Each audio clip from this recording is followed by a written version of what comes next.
with Mario Lopez. What's up, y'all? Mario Lopez. Joining me now on Zoom from Glow, actress Alison Brie. Welcome to the show, Alison. How are you? Thanks, Mario. I'm doing as good as can be expected. Yeah, you look great. You look great. We caught up not too long ago. It's true. I like seeing you twice in one morning, you know? Right? I mean, you can never have too much Mario. No Mario Never. overload right there. And I can never have too much Alison. Well, I like to keep busy.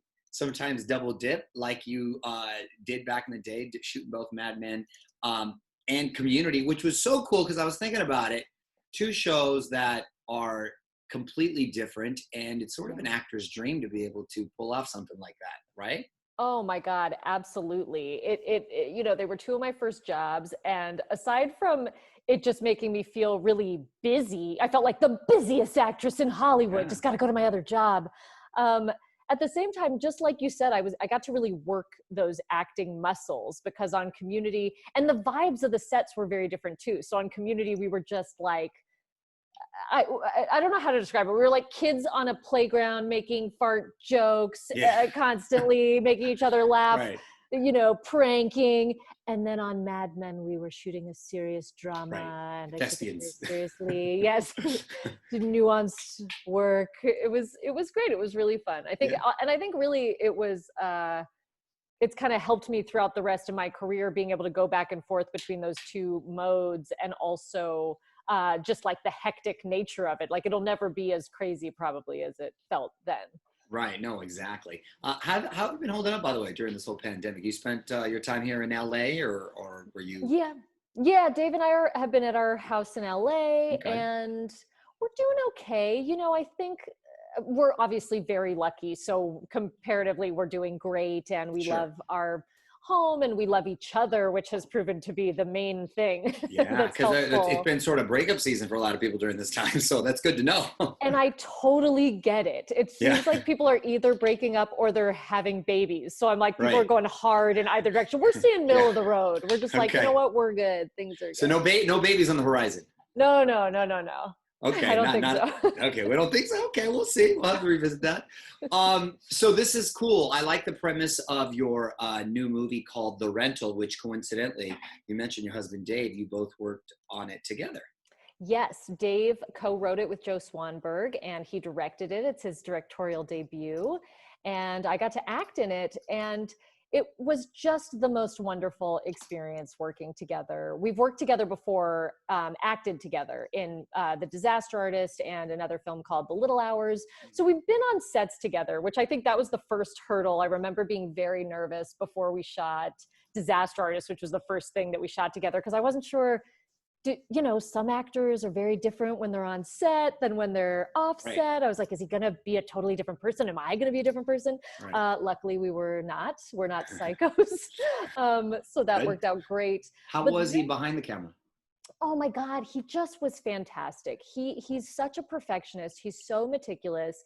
He's always had on every job, he's, even as an actor, like had the full scope of the job in his mind, always wanting to get into the edit bay with directors and always being a part of like the PR in a really hands-on way and in an admirable way, really. And so I knew he would do a great job, but then actually getting on set and getting to see him work with everybody, he's just that perfect balance as a director of someone who you can trust because he has such a strong vision.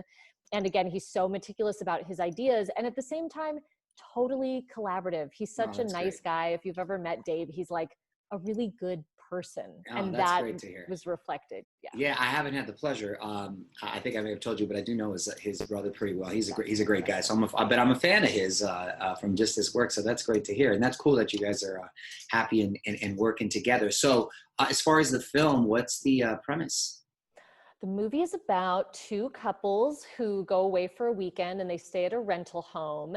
And, it really starts out as sort of like this character drama. It's about these two couples that are kind of interestingly interwoven, a husband and a wife, two brothers. The younger brother's girlfriend works with the older brother. So there's like a lot of intricacies going on there.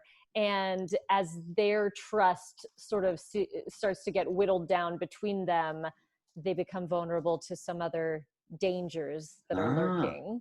And I remember when we spoke prior about the film, Dave had some concerns about just like in real life, certain Airbnbs, and I'd never thought about it before. Like, what if these people put cameras there, or what if you don't, you know what I mean? But then I was thinking about it. The same could be said as the renters themselves, right? Who are these people coming into my home? Who are the, what, you know what I mean? It kind of could work both ways, right?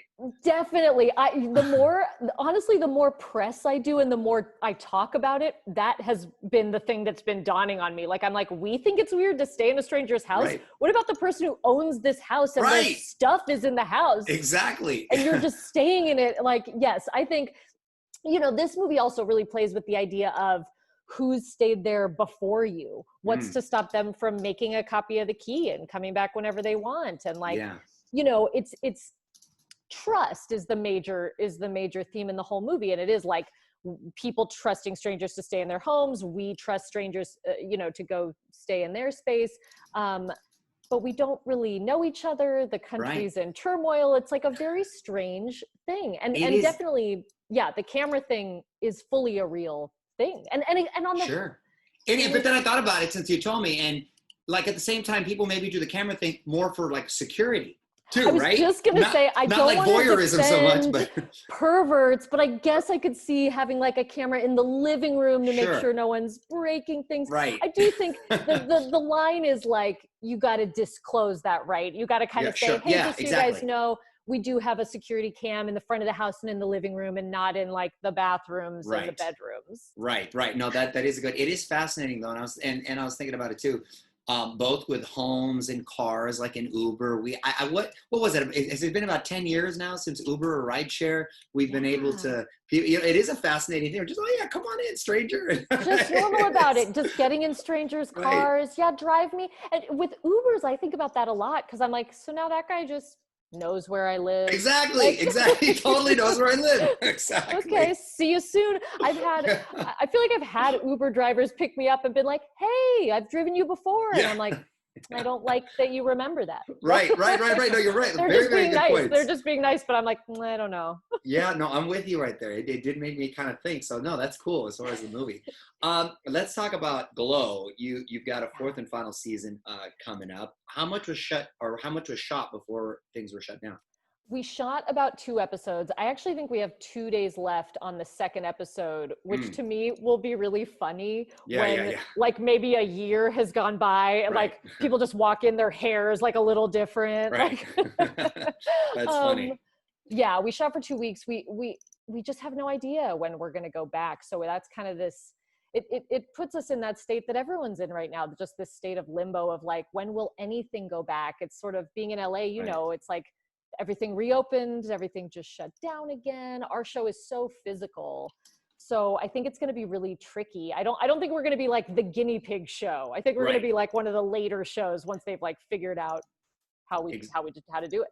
Exactly. And as far as Community, which of course had such a cult following, I know there's been rumors about a reunion or even possibly a movie. Any more talk? Would you be up for it? I definitely would be up for it. There hasn't been, the most recent talk was since we've been in quarantine, we did this community reunion table read and raised money for a couple great charities. And that was so fun.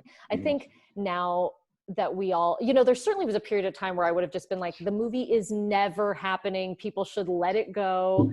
And now that we all have some distance from it, and I think also compounded with the fact that the show went up on Netflix recently and it's like opened it up to a whole new set of fans, it's like reignited all of our love for the show and we are all feeling a bit nostalgic. It's so fun to see each other. We really are like a family. Oh, that's and good. So yeah, I feel like this is the closest we've ever gotten to me being like, I feel like it could happen. Yeah, but okay. You never know. You never know. We'll see. Before I let you go, I want to put you on the spot. Quick questions, quick answers, okay? Okay. Favorite show you've watched during quarantine? Dave. Okay. Not just because it's my husband's name. It's a real show. Sure, no, I'm familiar. Kevin Kline, right? Yes. Yes, okay. Celebrity crush growing up? Oh, God. I mean, I want to just say you. Is that? I'll take it. Very sweet, but you're nice. Makes me feel old, by the way. Favorite? Oh no! No, I'm kidding. The set you've laughed on the most that you've worked on. Oof, I have to say Community. It's very close between Community and Glow. It's a super tight race, but I think on Community, we just worked such long hours, and we would be like, every Friday was a Fraturday where we wouldn't finish until 7 a.m. on Saturday. And at a certain moment, you know, we just got so delirious that we were like, it was just like constant bids. That must have been fun. Yeah. And what's something that you learned in 2020?